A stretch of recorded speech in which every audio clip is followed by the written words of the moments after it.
In this video, I want to answer the question, what is a project definition?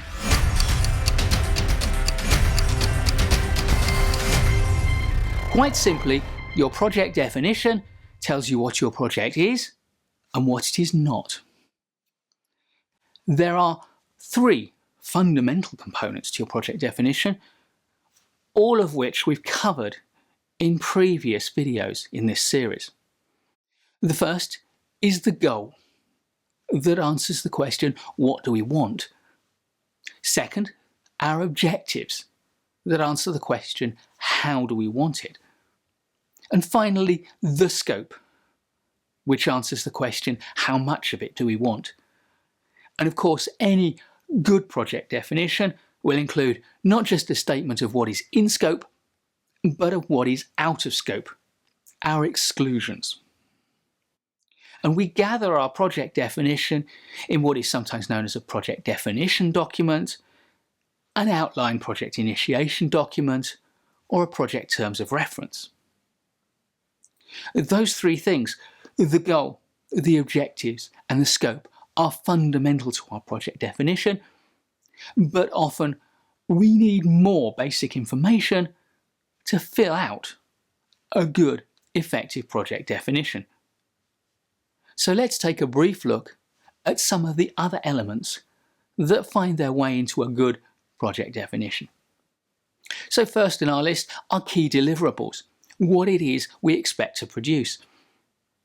And in our project definition, we may first talk about key end deliverables, the main things that the project's going to produce in order to fulfill its goal. But we may also include some of the interim deliverables that we need to produce along the way to facilitate the project.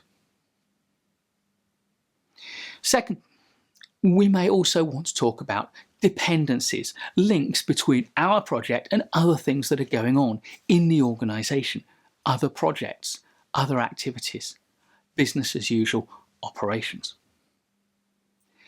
And in many people's mind, linked dependencies are constraints. The things, the factors, the legislation, the external constraints that mean we can't make any choice that we choose in our project, we are constrained. Next, two interrelated things, uncertainties and assumptions.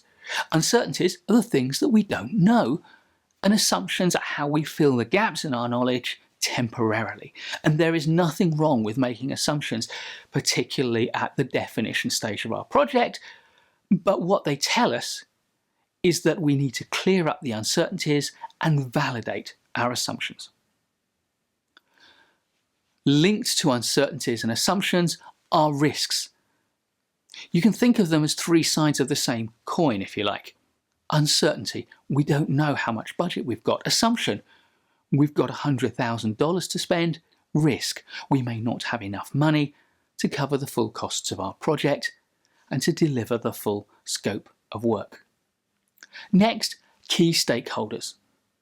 Stakeholders are integral to the success or not of your project, and therefore at the definition stage it makes sense to document who the key stakeholders are and maybe even some of their principal concerns. And finally, a very special group of stakeholders are your team members and the people in the governance hierarchy that surrounds your project. At the definition stage, you may want to think about the outline project organisational structure.